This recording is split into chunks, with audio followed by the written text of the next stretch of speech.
In Telangana, we give minimum support price and additional paddy crop bonus of rupees 500 per quintal. Telangana farmers are making profits after we introduced bonus scheme. Farmers also benefit from both farmers insurance and crop insurance. And also students were at the forefront of Telangana education, but nothing was done for them. Their education or employment opportunities. Many youth pass out from college with a certificate, but no skills. For such youth, we started the Young India Skills University. There were no government job recruitment or notifications. When we took charge in the first year, we could fill over 60,000 jobs in government. We now launched Raju Yuva Vikasam to fund startup dreams, covering 5 lakh youth. The Congress party has a history of understanding what people need to different times and make policies to address those needs. Pandit Jawaharlal Nehru, first Prime Minister of India, focused on irrigation and education. Srimati Indira Gandhi focused on removing poverty through programs for roti, kapda or makan. The next 3 Congress Prime Ministers, Mr. Rajiv Gandhi, P.V. Narasimha Rao and Manmohan Singh focused on modernization, development and global technology revolutions like telecom and software. It is they who made it possible today for India to be 5th largest economy in the world. Our top priority is education, health and employment opportunities. We attended investment summits in Davos, USA, South Korea, Japan and Singapore. We got over 2.5 lakh crores investment to create jobs for youth in private sector. Telangana is a state where women are treated with equality and respect as part of our culture.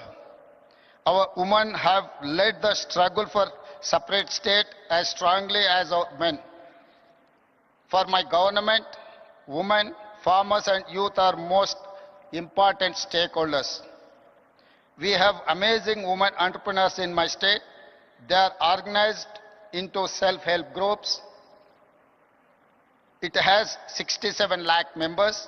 We want to make 10 million women business successes. We want to see them grow into millionaires. We have made these women owners of solar power plants, electric RTC buses, petrol bunks, and gave them shops in premium retail outlets. Today, they are earning more money than ever before. Today, our power distribution companies have signed deals with women solar power companies to buy 1,000 megawatt solar power.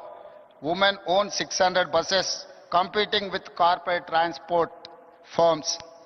Our women entrepreneurs are competing with Adani, Ambani and big corporates in running these solar plants, EV buses and have shops in the highest street retail at Shilparamam. In fact, we have scheduled a visit to this amazing facility where they are making products and displaying and selling them to world market. You will see their faces, happy and proud because they own businesses next to top global companies like Microsoft, Google, HCL, Infosys, etc. House is a matter of pride, dignity and identity for every family. We want to make every woman in my state a house owner. As part of India Indirama Illu scheme, in first year we have given 22,000 crore to 4,50,000 families to build their own houses.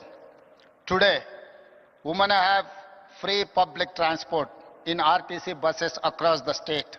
So far in 15 months, we have spent 5,000 crore on the free bus scheme for women. Women look after entire family. So we ensure best free rice through rations, free domestic electricity and rupees 500 per gas cylinder. For our government, education and healthcare are top priorities. The Rajiv Arogyasri is one of the best universal healthcare support schemes, where treatment of up to 10 lakh is paid by government. We give financial assistance to citizens for healthcare through CM Relief Fund. In 1 year, we have given 1,000 crores so far. Water is our lifeline of civilization. We are regenerating River Musi, 55 kilometers long, cleaning a polluted river and bringing it back to life. We are doing it for the future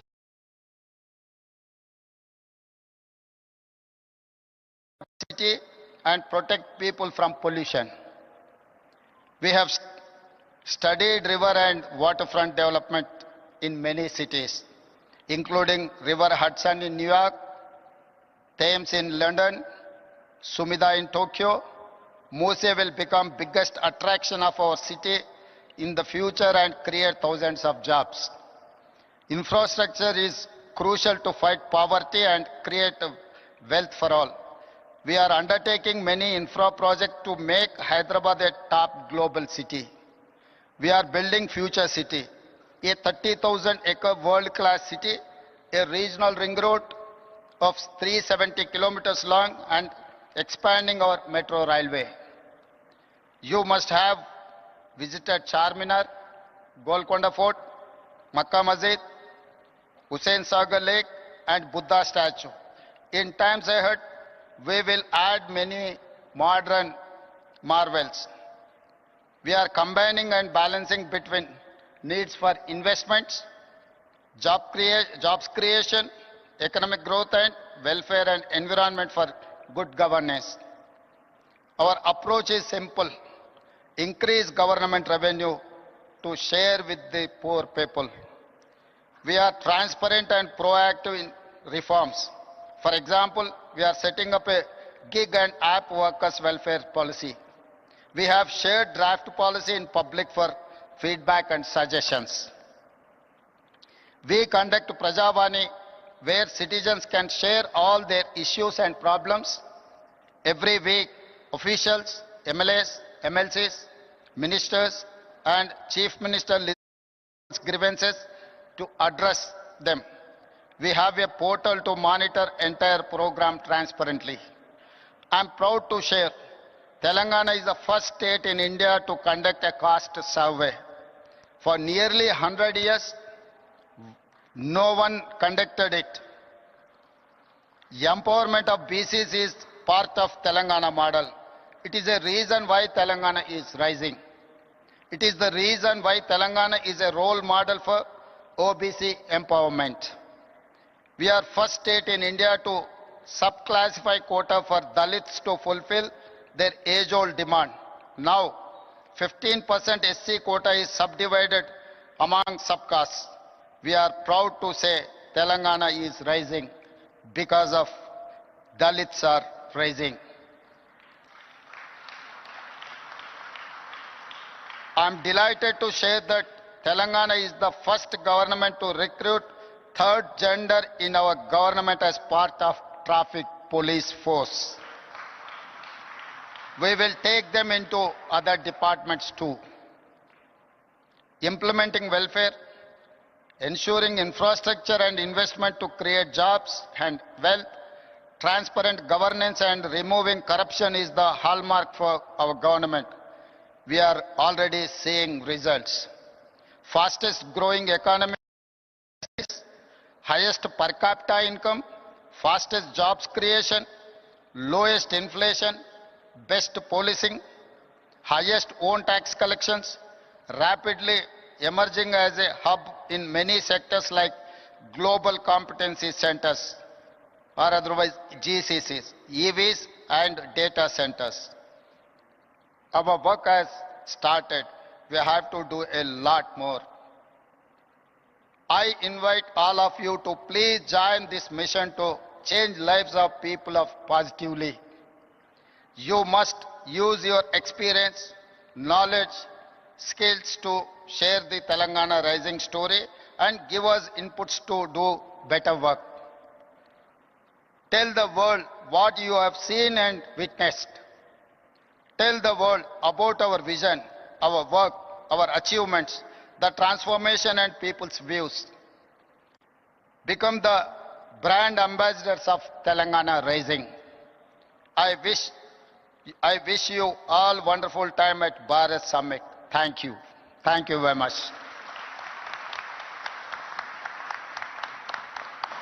Thank you so much, our Honorable Chief Minister. Thank you for the motivating and inspiring words. And as a Telangana citizen, I am proud that my state is hosting the world's biggest gathering of visionaries, of progressives. And yes, I'm sure that with our Honorable Chief Minister's development vision of Telangana, Telangana Rising, we will definitely be attracting a lot of investors and entrepreneurs from across the world. Ladies and gentlemen, as I mentioned earlier, the theme of Bharat Summit 2025 is delivering global justice, which amplifies our leader of the opposition, our beloved leader, Shri Rahul Gandhi ji's vision of Nyay. So I now request Shri Rahul Gandhi ji to please address the August gathering.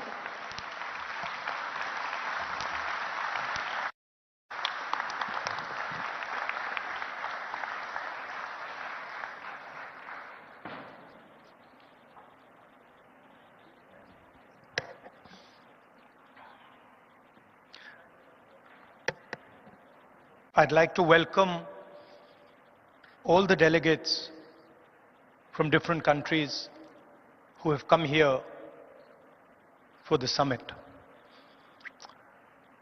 I'd also like to begin by thanking you for standing in solidarity with us against what happened in Kashmir a few days ago. I apologize. I was supposed to be here yesterday, but I was forced to cancel my visit here yesterday because I had to go to Kashmir and meet some of the injured people. I'd also like to thank Revant Reddy ji and the Telangana government for hosting this wonderful summit.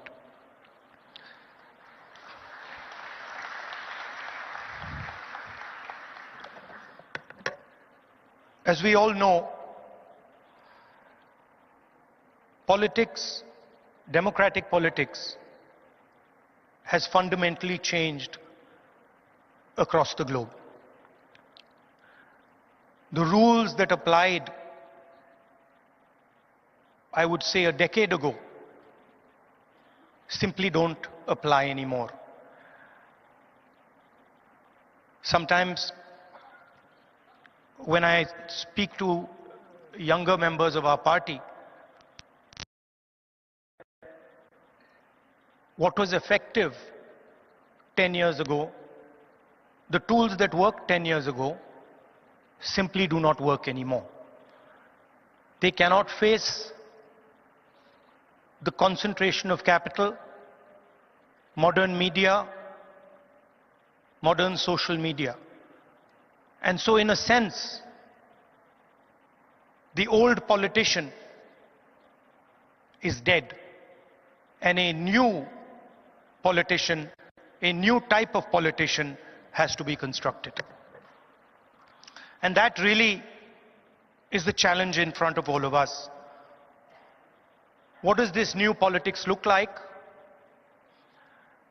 What are the ideas that emerge from this new politics? I'm sure you've had a deep discussion about policies, about how we should think about education, how we should think about regaining the democratic space, how we should think about healthcare. And each one of us has a particular view on that. So I'm not going to delve too much into the policy positions.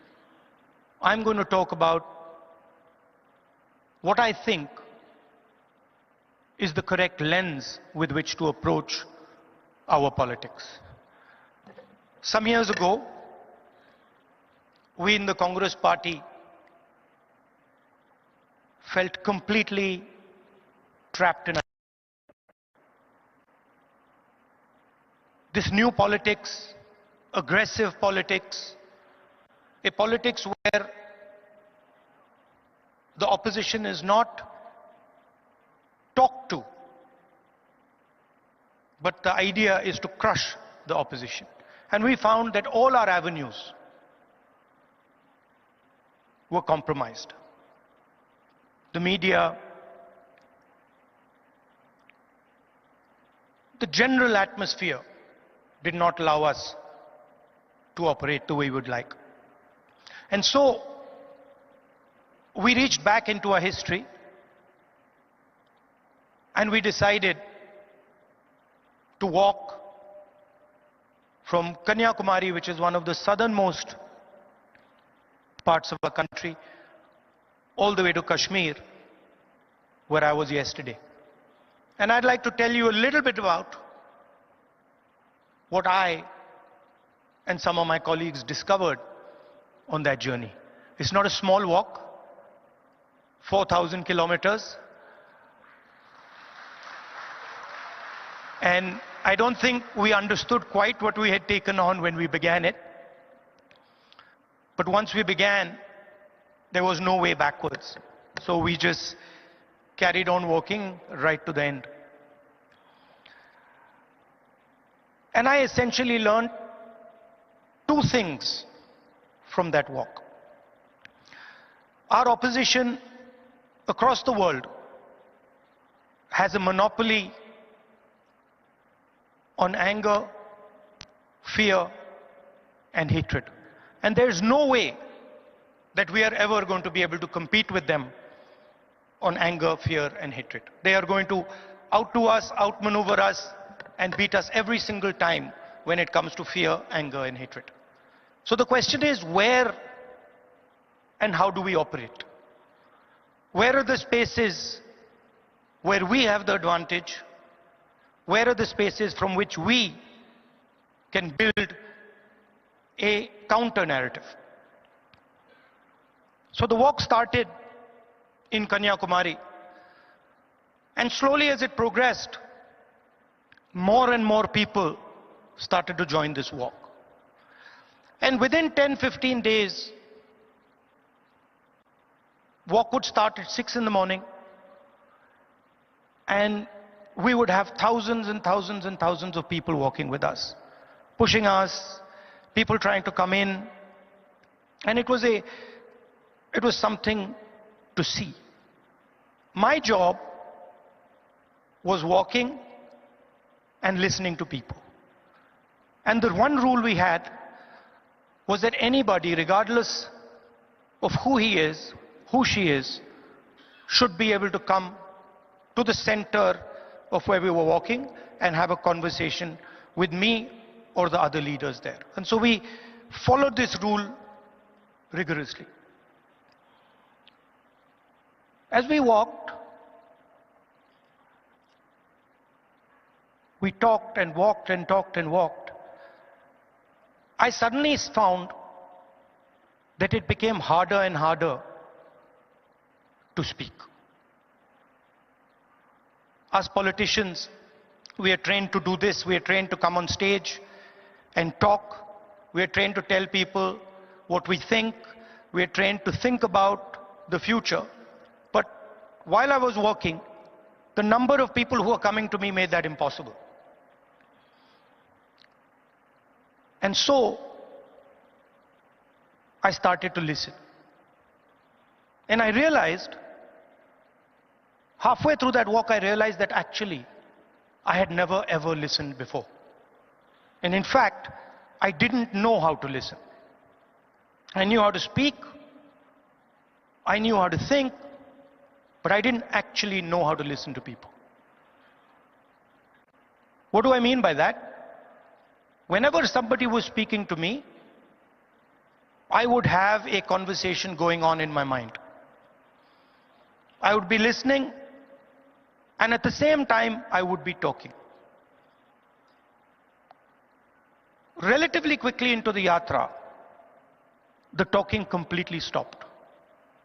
And all I was doing was listening to the people who were coming next to me. And I discovered that there is a completely different way of communicating with people, a much more powerful way of communicating. And that way involves me or us becoming completely silent and listening deeply to exactly what it is they're trying to say. I'll give you an example. The one that really struck me. We were walking. It was early morning. It was still dark. And this woman came running towards me. And she held my hand. And the moment she held my hand, I felt fear in her hand. I didn't say anything. And I asked her, what's happened? And then she started. And she said to me, I've come here to walk, but I have to go back. I have to go back quickly. I said, why? She said, because my husband is beating me. My husband is thrashing me, and I have come here to this yatra. And then I said to her, I said, what do you want me to do?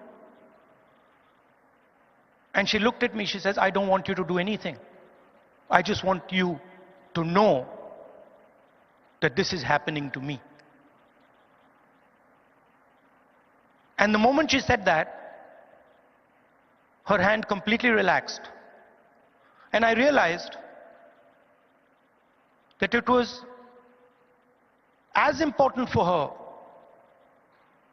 to be heard, for me to understand and us to understand exactly what it was that she was going through. That was as important as any action we could take. And in 1 second, she transmitted to me what millions and millions of women go through in their homes. So our opposition really does not know how to listen, because they already have all the answers. They know exactly what is supposed to be done. And this is completely flawed, because it is the people who know what has to be done. And if there is one thing that we have failed at with all the social media and all the modern communication methods, it is that we have, as politicians, failed to deeply listen to what our people are trying to tell us. And this is the space where we can really operate, because our opponents have completely vacated this space. They're not there. They don't exist there. The second thing I learned, even more powerful than listening properly, on the yatra, it suddenly struck me, something struck me, that when it comes to people I'm close to, my mother, my sister, my friends, I'm very comfortable using the word love. And it struck me that I'd been in politics since 2004. And I never ever used or expressed love to anybody. So I was saying to people that I want to help you. I was working hard to help people, but I was not expressing the reason I was working. And so on the yatra, I started to I started to do so.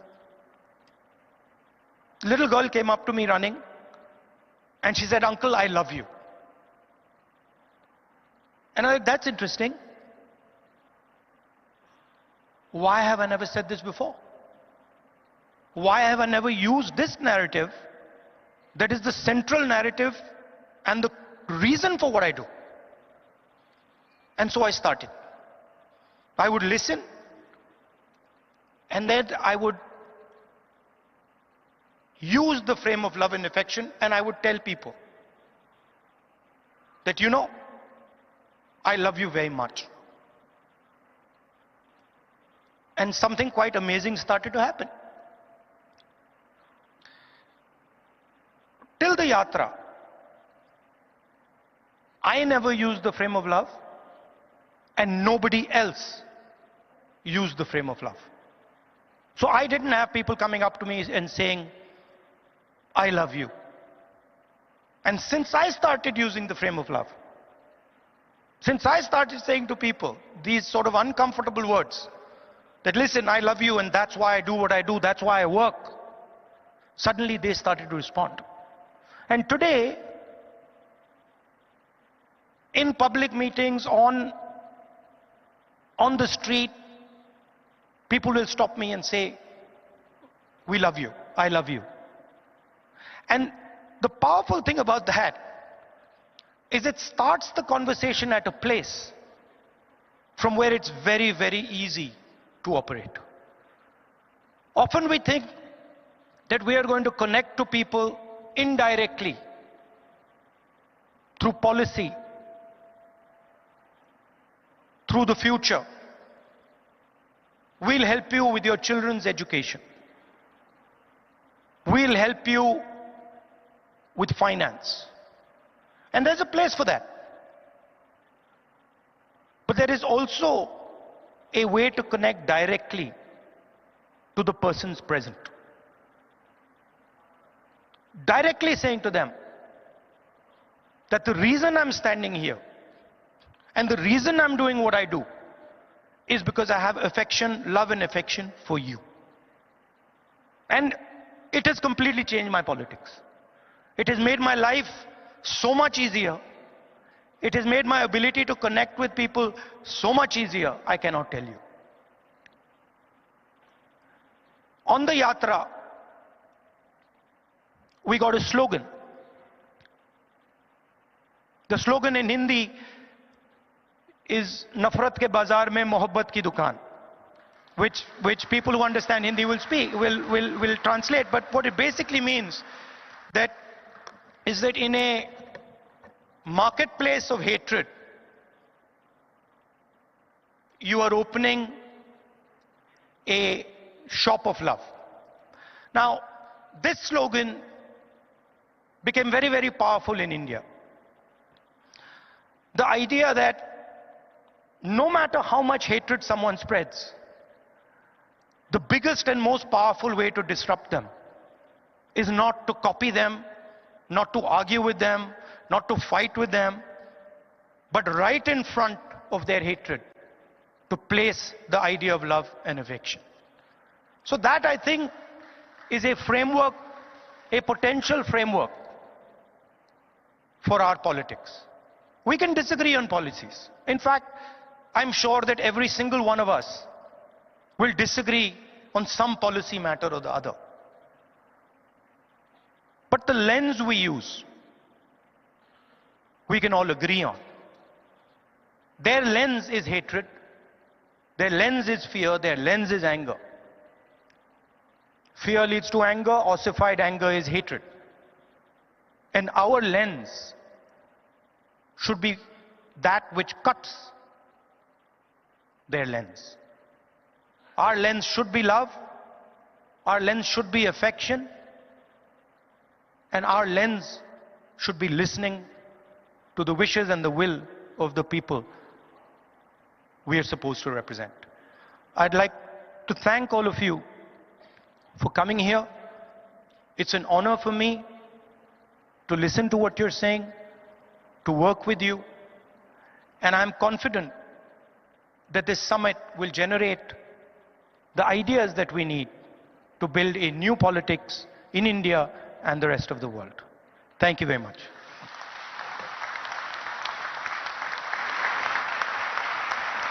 Thank you so much, Shri Rahul Gandhi ji, ladies and gentlemen, always motivating and inspiring us.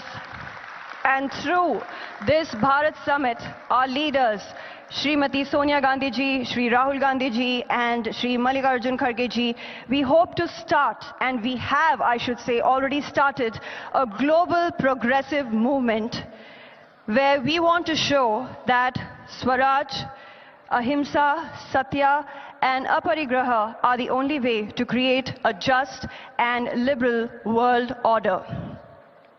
Ladies and gentlemen, we now will be watching a solidarity video message from Mr. Wayne Swan from Australia. So can we have the AV, please?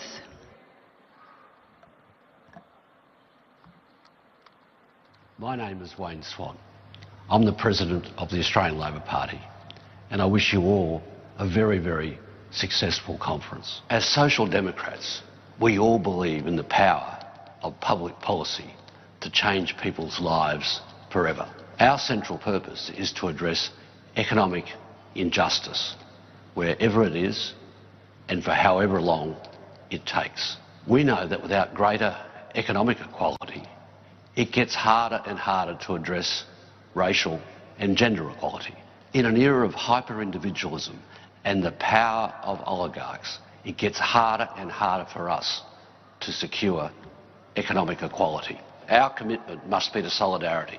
We need to recognise that each of us have a stake in each other's success. To win the battle of ideas, we need a dedicated party organisation.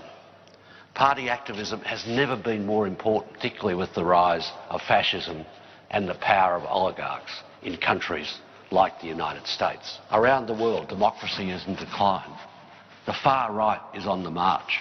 It's within our power to resist these trends and to build a new social democracy that will deliver greater equality and justice for working people. In the United States, we see a government of billionaires, for billionaires, and by billionaires. Democracy in that country is under threat. And around the world, we see the survival of the fittest mentality emerge from the far right. My message today is that we can defeat the oligarchs, we can defeat the far right if we have the right set of policies and the right amount of activism. There is no substitute for a dedicated party organisation and a policy platform that appeals to working people.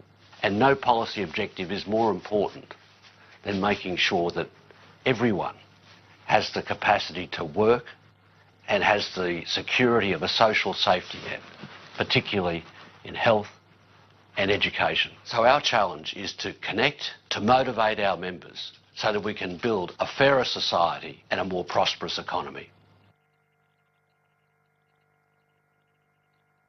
So much, Mr. Wayne Swan there. And now, ladies and gentlemen, we have a solidarity video message from Mr. Lars Klingbeil from Germany. So can we have the AV, please? Dear comrades and friends, dear Rahul Gandhi, on behalf of the Social Democratic Party of Germany, I would like to convey to you the warmest greetings. I would like to thank Rahul Gandhi and the Indian National Congress for hosting this international conference. Unfortunately, I cannot take part today. As many of you know, we are in the midst of forming a government in Germany. Dear friends, the issues we're facing in Germany and in Europe are closely connected to the topics you are discussing on your conference. Our international rule-based order has come under great pressure. Almost on a daily basis, we are witnessing attempts to disrupt, to undermine, and to circumvent the rules, values, and institutions that define and structure the very ties that bind us together in this world. Unfortunately, we are witnessing the increased questioning of these achievements. Threats, blackmail, and strong armed tactics are replacing negotiations and the belief in corporations and the search for common interest. Attempts are being made to replace the rule of law with the rule of might. These developments must be stopped. We need to return to the universal acceptance of the rule of law. We need to strengthen and improve the institutions of our international rule-based order. Dear Rahul, and dear friends from the Indian National Congress, I would like to thank you for organizing and hosting this international conference. In the face of recent developments, an international conference that aims to discuss how to deliver global justice is more than timely. I take it as a sign for hope that members from Progressive Alliance, Progressive International, and a delegation from the Socialist International are convening together on this weekend in India. This conference and the work you are doing is vital to find the answers to the pressing questions of our time. In order to battle the rise of right populists, we need progressive, democratic and social responses. Dear comrades, this conference is an important step to the right direction. I look forward to further strengthen our cooperation. Let us contribute to a world that is safer, more just and enables us all to live in dignity, prosperity and peace. I wish you a successful conference. Thank you so much, Mr. Lars Klingbeil there. And now, ladies and gentlemen, we have our distinguished international leaders here present, and I will be introducing them onto the stage to speak to all of you. So I now request Mr. Giacomo Filibeck to please step forward and address the August gathering.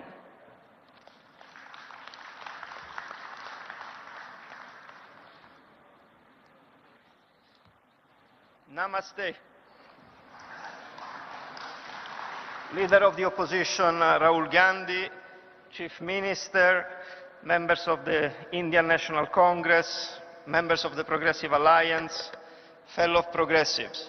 Before I begin, allow me to express on behalf of the Party of European Socialists our heartfelt condolences for the tragic loss of life in the Kashmir region. The grief of the families, the pain of communities must not go unnoticed. We stand in solidarity with all those affected and reaffirm our belief that peace and human lives must never be sacrificed for political gains. As we speak now, in these very hours, in my hometown, in Rome, the funerals of the Holy Father, Pope Francis, are taking place. More than 140 heads of governments are coming in Rome to pay respect to the late Pope Francis.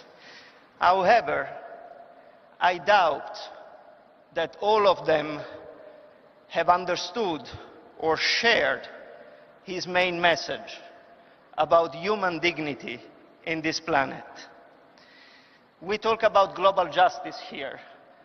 The message of Pope Francis is that there cannot be peace, there cannot be human dignity, there cannot be solidarity without justice. And we hope that his legacy and his ideas will resonate, especially in all those attending the funeral today. In today's complex political landscape, we must carefully evaluate the spectrum of governmental actions, identifying those that align with democratic processes and denounce those that dangerously deviate from them. As you all know, because you are all involved in politics, there are political decisions taken by our adversaries in government which we can disagree with, and yet we can understand them. Some of their policies may be damaging, and yet we know where they come from. Some of their moves and tactics would be seen as despicable, and we would challenge them, demanding corrections. And yet, we could consider them a tolerable part of the alternance of power dynamic in functioning democracies. But then, there are some policies, some decisions, some actions, some narratives that are beyond our understanding, that are destroying the very fabric of our democratic societies, and that are beyond the human logic. In these very days, and in the recent years, we have witnessed a multiplication of those actions in many corners of many regions of our planet. Our task is to call those actions by their names, as criminal as they are. if we fail to denounce those actions, we will be accomplice in normalizing practice that prevent from the start any attempt of achieving social justice. Few examples. Can there be social justice in Turkey if academics, journalists, politicians are in prisons, where political plurality, a key component of democracy, is under attack, as it has been shown in the case of the arrest of Saladin Demirtas, the leaders of the Kurdish minority in 2016, or the very recent arrest of Imamoglu, the mayor of Istanbul, who was said to be the real challenger of Erdogan and the winner of that competition. Can there be social justice under those conditions? Can there be social justice in Serbia, where corruption practices have caused the death of normal citizens on their way to work and school, and where after months of impressive and massive protest, the government of Vučić refuses to take responsibility for their actions and their wrongdoing? Can there be social justice in Ukraine? If your country is invaded, civilians are killed indiscriminately, women raped, and kids kidnapped. Could there have been social justice in the Philippines, where under Duterte, thousands and thousands of human beings have been killed with the extrajudicial killings for their presumed alleged war on drugs? Can there be social justice in Argentina, with Milei right-wing libertarian and ultranationalist government increasing inequality and poverty in the country? Can there be social justice in the African Central Republic or in Zimbabwe, where both governments are muzzling the opposition? Can there be social justice in Tunisia with Sayed, when political opponents are incarcerated and political plurality is under attack? Can there be social justice in Nicaragua under Ortega's regime, when reforms of the constitution are tailor-made for the presidential marriage? And can there be social justice in the Middle East, where the entire population of Gaza is risking to be annihilated? Don't get me wrong here. We denounced the 7th of October terrorist attack as the most inhuman one we have seen in that region. And yet, you cannot respond with an equally inhuman strategy, attacking and targeting women, children, elderly, without discrimination. This is not what we expect from a democracy. And to conclude, even if the list is long, can there be social justice in the United States, where Trump systematically undermines democratic institutions by challenging the independence of federal agencies and free media? What was once considered a global model of democratic governments has devolved in a troubling narrative of institutional erosion and democratic backsliding. Comrades, as I said, this list can be longer than that, but we don't have enough time at disposal. But I know that all of you know yourself what and which countries I'm referring to, because you all have witnessed, in one way or the other, forms of injustice in your country. And if it was not in your country, it was in the neighboring country. And if it was not the neighboring country, it was in the region of where you stay in this world. The perpetrators of injustice in our systems are nowadays aligned, and they cooperate with each other. They speak the same language, and it was very eloquently said by the leader of the opposition, Rahul Gandhi, of hate and discrimination.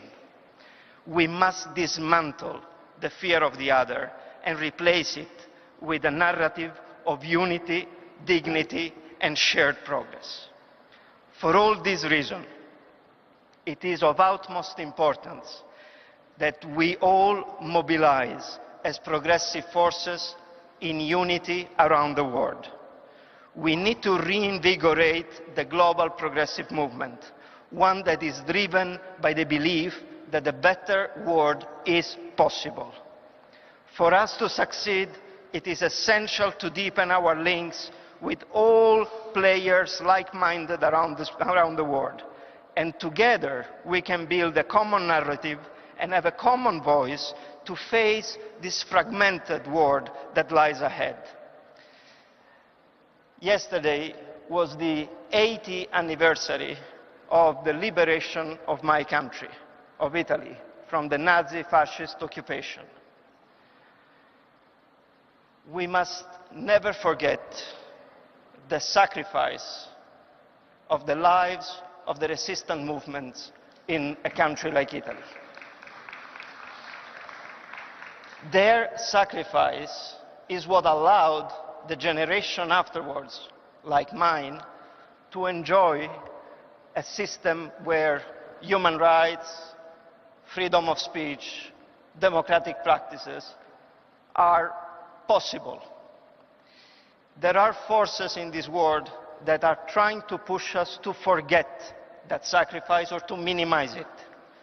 We shall never allow this to happen. And the best way to do it is to unite ourselves under the leadership of leaders like Rahul Gandhi and all the leaders of our parties to make our voice heard in every region of the world. Bella ciao.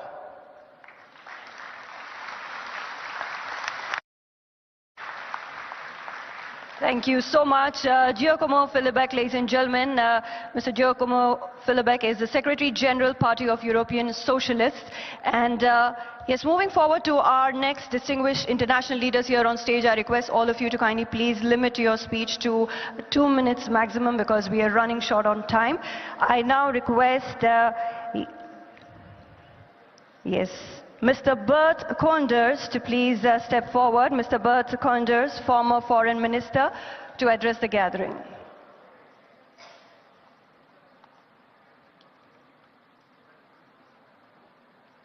Yes, I now request Mr. Bert Koenders, former Foreign Minister, to please address the gathering. And I also request you, sir, to please limit your speech to maximum 2 minutes. Thank you very much. Thank you, sir.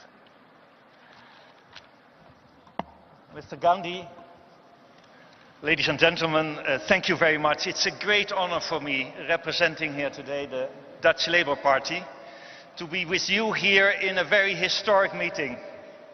This is, I think, almost 80 years after the importance of this country and later on the Bandung Conference. And we have been inspired, I think, at the time by the leaders of the past, of thinking about how we could build an order in the world that was more equitable and just. And I think the Bandung Conference has to give an inspiration, not only for new politics in our countries, I think it's extremely important, but also about a new arrangement in our world, which is polarized, which is characterized by disrespect, by unilateralism. I'm limiting myself to 2 minutes, so let me give one plea. It is very urgent in a time of beggar thy neighbor policies, of unilateralism, of inward-lookingness, that together the spirit of Bandung is coming back, inspired by your party, as a force for the Progressive Alliance to work on a new deal between the South and the North. India can be in the lead, Europe can be in the lead. We need a real deal for respectful multilateralism, not only in terms of justice and human rights. I think it's absolutely key. It was just mentioned. Thank you very much. We're in a time of repression, of respect of human rights. Never have been so many people and journalists being killed around the world. But it's also about an equitable economic order.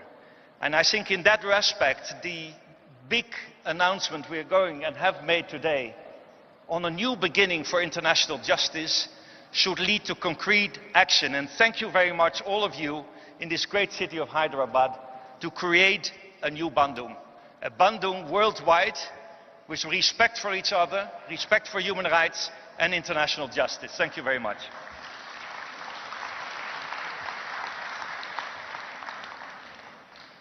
Thank you so much, sir, and appreciate it for keeping it short. I now request Ms. Monica Fain, President Socialist, to please step forward and address the gathering.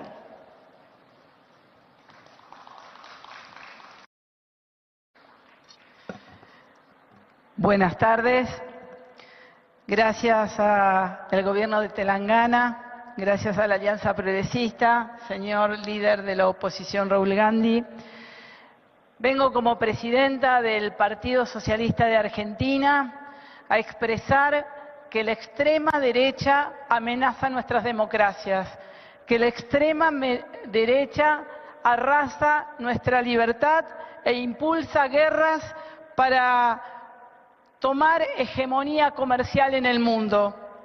La extrema derecha desprecia nuestras instituciones y genera violencia y odio.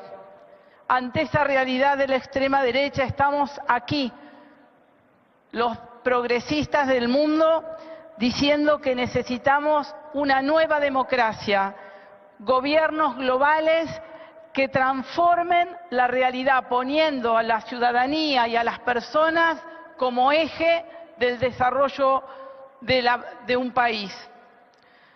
Argentina no tiene que contarlo, es el laboratorio de la extrema derecha, donde se produce el brutal ajuste de la economía, la destrucción de la ciencia, de la educación, de la salud y la reivindicación de la violencia de la última dictadura militar.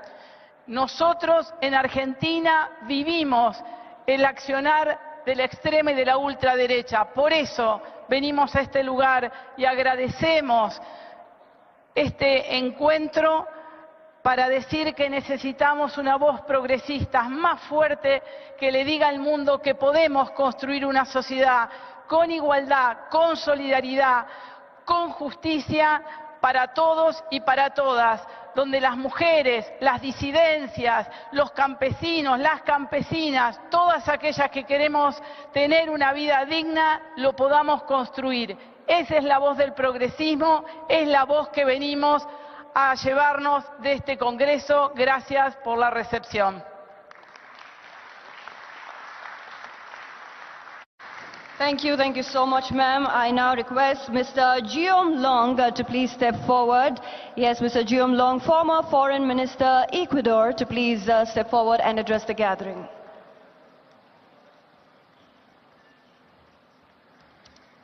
Thank you very much. I'd like to thank the government of Telangana for its very generous invitation, thank the Congress Party for hosting us, and thank the Progressive International. Thank you, Varsha, for bringing such a great delegation of 12 countries. It's a real honor for us to be here. And of course, I'd like to express my heartfelt condolences to the people of India, my sincere solidarity for the terrible, tragic attack that occurred this week in Kashmir. This is 70 years since the Bandung conference, this week. And in the very little time I have, I would like to ask the following question. How is India going to position itself? And more importantly, how is the Congress Party going to go forward in terms of its vision for internationalism? What is its foreign policy doctrine going to be? We've heard here that we're facing a unique historical moment. We're facing the onslaught of exceptionalism, what I would call a reactionary international, which of course we have to contest, we have to fight through a progressive internationalism.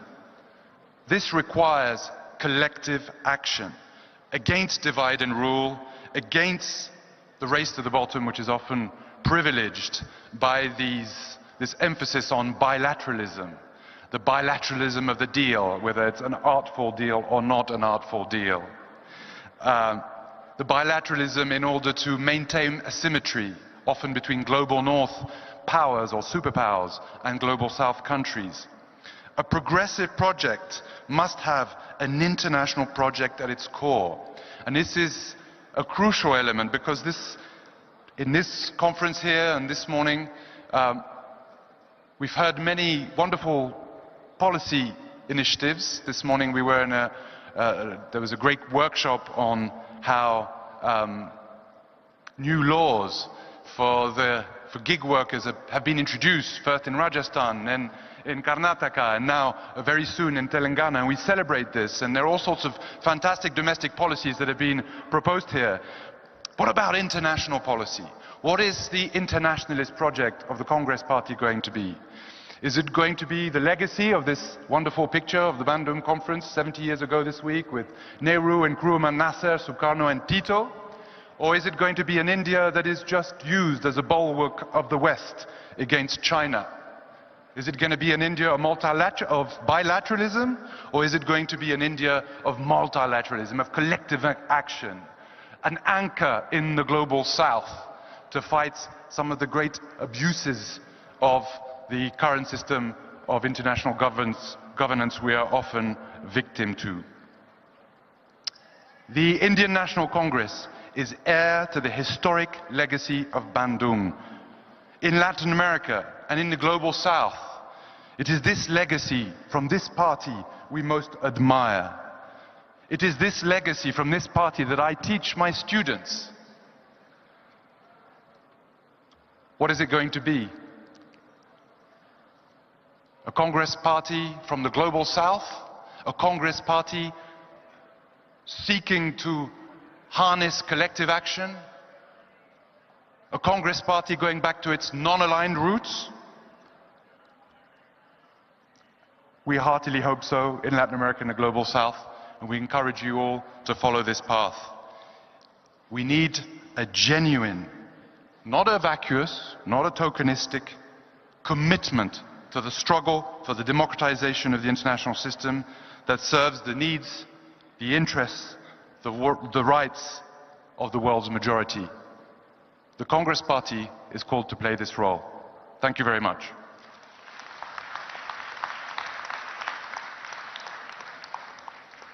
Thank you so much, sir. I now request Ms. Clara Lopez Obregon, Senator and former Labor Minister, Colombia, to please step forward and address the gathering.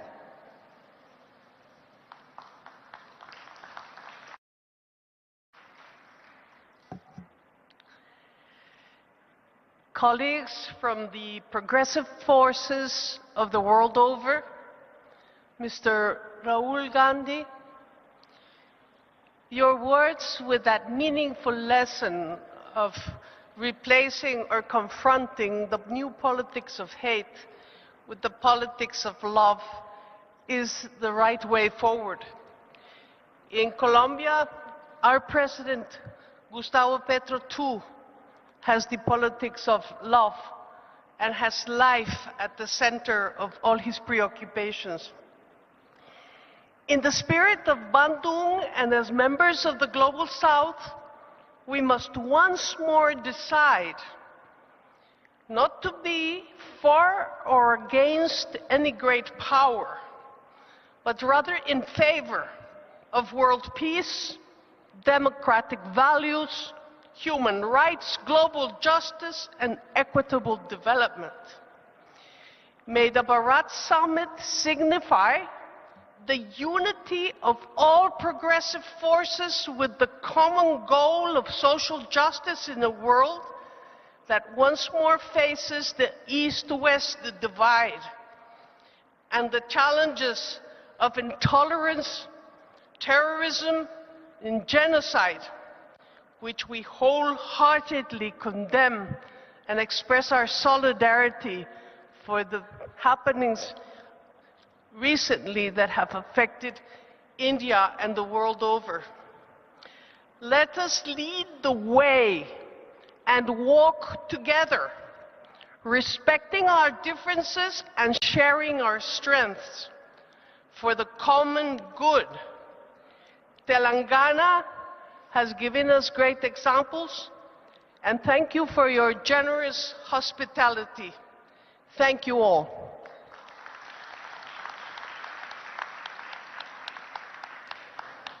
Thank you so much, ma'am. I now request Mr. Jorge Tayana, former Foreign Minister, Argentina, to please step forward and address the gathering.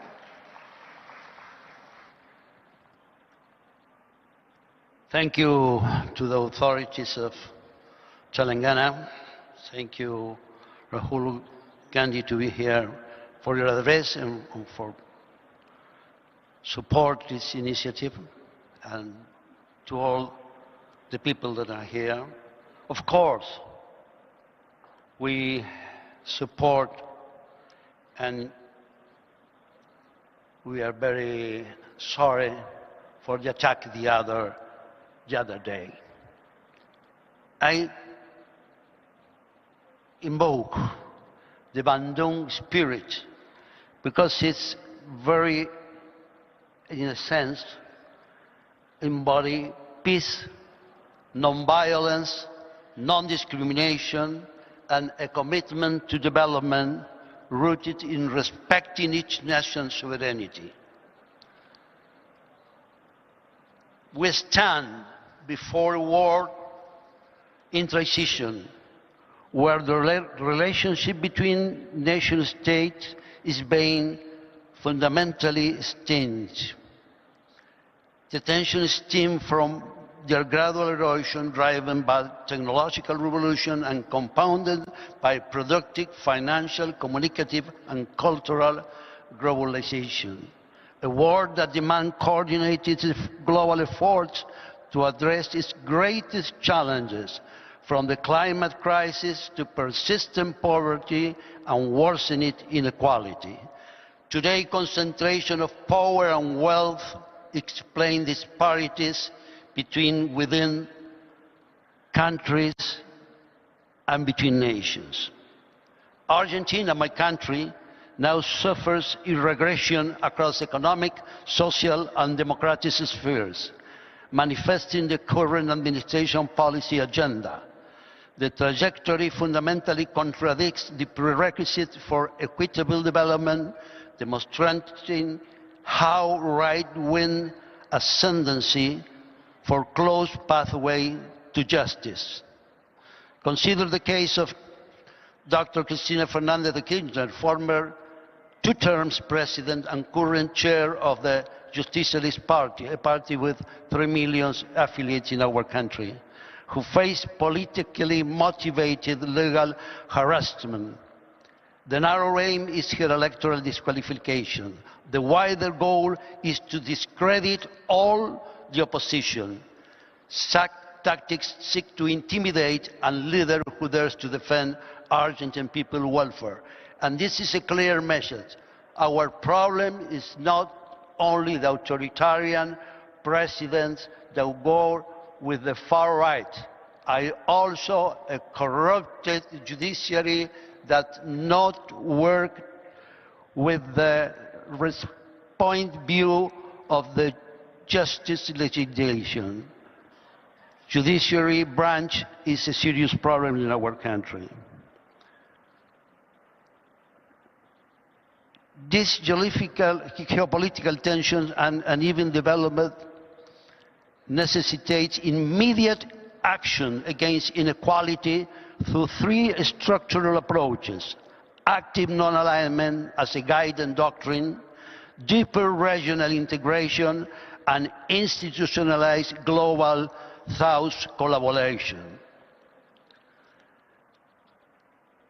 On the final point, we must reaffirm Argentine legitimate and unalienable sovereignty over the Malvinas, South Georgia and Sandwich Islands and their surrounding maritime territories, integral part of our national territory. The UN General Assembly Resolution 2665 explicitly recognizes the sovereignty dispute and calls upon Argentina and the United Kingdom to seek a peaceful, lasting solution. Yet, the UK not only disregard this resolution, but exploit both renewable and non-renewable natural resources in the dispute sector in the South Atlantic. In times of instability, advancing global justice in all its dimensions is an imperative for all who believes must serve the welfare of our people. Let me conclude with late Pope Francis' words. I was close to him, and my family used to tell that we are friends. He's now been buried in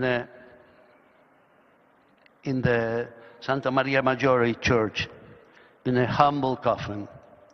He reminds us that the people is not achieved, peace is not achieved merely by ending wars, but by building a new world, one where we discover ourselves as different, yet more united and bound in fellowship than ever we imagined.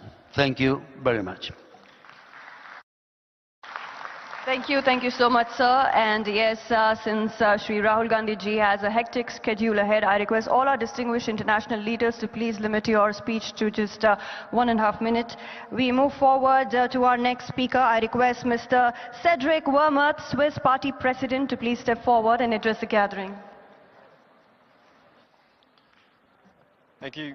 I'm a father of 2 young children, 2 young girls, and some years ago the older one came to me and said, "Hey Dad, how was that when human beings and dinosaurs were together on the planet? Did they like each other or did they fight?" And I tried to explain to her that dinosaurs had died before the human race came to Earth, and that nobody, no human is old enough to have ever seen actual living dinosaur. And then she turned her head and looked at me skeptically and said, "Not even you?" And that was the moment when I understood that the world had changed. And although there are only 30 years between her and me, I'm 39 years old, it's true. The politics I inherited, and we heard it from all the colleagues before, is a politics of an age that has gone long before us. And I think it's extremely important that we are precise on pointing on what's happening on the global stage these days and weeks and years. Yes, it has become fashionable in Western Europe to analyze the situation through the idea of the new polycrisis of neoliberalism. The truth is the crisis has always been there, but for the global South. The global North has just not seen it and has exported its problems to the global South. This time, the crisis is coming back. And it is coming back under the disguise of these very dangerous clowns, which Mr. Trump is the most dangerous probably for world politics. And I'd like to be very precise. I'm still under 30. I have the right to be a bit more outspoken than other ones in this room. I think we have to be very precise. There is a new coalition of a neo-fascist project and of class war by global billionaires who try to exploit nature and human beings even more than before, or as the ITUT points it out, a coup against democracy and everything we have been fighting for in the last 50 or 70 years. And there are two things I want to stress for the progressive movement. First of all, I think we should have been that who questioned the neoliberal global order, and we didn't. So it is high time to do it now, because we cannot become the bearers and the defenders of the status quo. We must be the ones who go further for dignity, liberty, truth, justice and equality for everyone. And I think also on this point, it is time for Europe, for the global North, for Switzerland, my country, to learn from the global South and to learn from what the leader of the INC just said, Rahul Gandhi, to turn to that politics of listening to people. So maybe we could start at a progressive international, progressive alliance, this global, not only Indian, but global yatra, would be a little bit more like 40,000 kilometers, but 4,000 kilometers, but listening to the people of the world and taking up that struggle for more justice and trying to create a real common political ground that has dignity and love in its core. We are ready to do it. The world has only us to defend it. Please be with us. Go to action. We need global progressive politics. Thank you everyone for doing that every day. Thank you so much. We move forward. I now request Mr. Martin Ziguele, former Prime Minister, Central African Republic, to please step forward and address the gathering.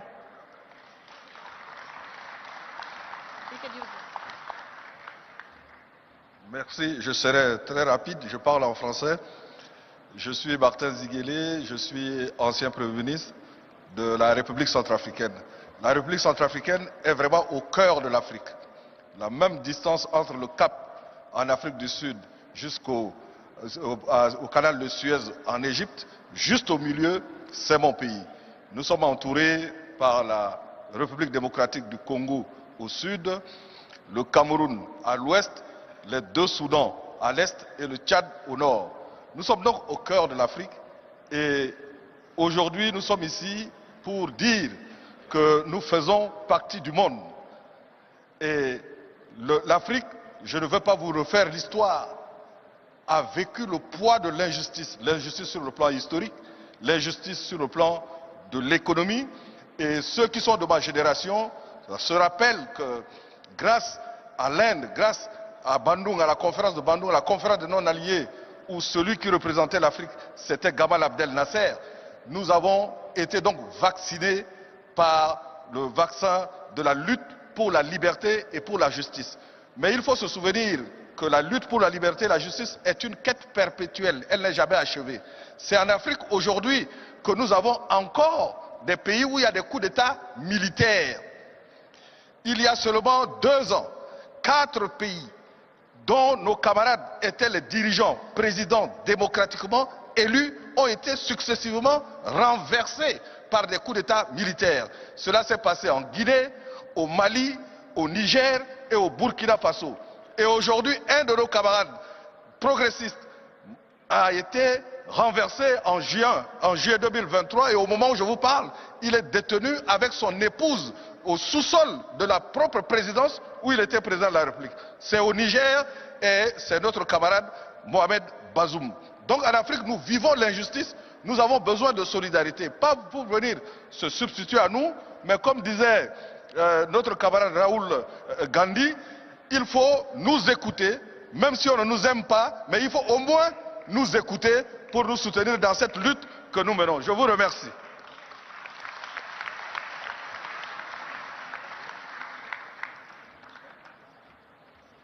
Merci. And yes, ladies and gentlemen, we now move forward to launching, yes, the Hyderabad resolution. We have the documents in hand. Our dignitaries present here on stage have it all in their hands. So I request you to kindly please rise and hold it in your hand as the photographers, the videographers will capture this wonderful moment, ladies and gentlemen, as we formally launch Hyderabad resolution. I request all our dignitaries to please step forward with the document in hand. I request all our friends from press media to please step forward and capture this wonderful moment, the powerful formal launch of Hyderabad resolution.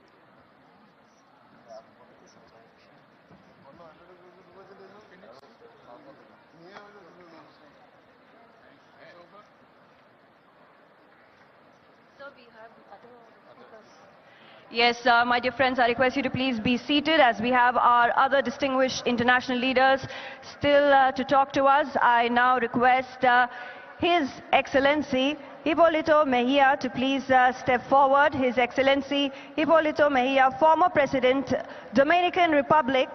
I request you, sir, to please step forward and address the gathering. And yes, ladies and gentlemen, we still have many speakers on, and we'll also be looking forward to the vote of thanks. Thank you. Yes, ladies and gentlemen, request you to please be seated. Please be seated. We have our distinguished speakers. Yes, my dear friends, ladies, please settle down, be seated. We have our distinguished speakers who will be talking to us. We have 5 more international leaders speaking to us. And we also will be witnessing the closing remarks by TPCC President Shri Mahesh Garu. So I request you to please remain seated. Yes, ladies and gentlemen, dignitaries, delegates, I request you to please remain seated. We are continuing with our international leaders delivering their speeches, and we also have the closing remarks to be said by TPCC President Shri Mahesh Garu. So I request you to please remain seated. I request His Excellency Hipólito Mejia, former President, Dominican Republic, to kindly please address the gathering.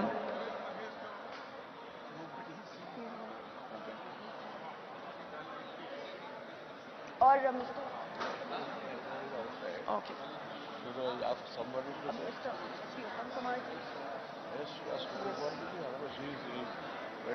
Sir, will you give?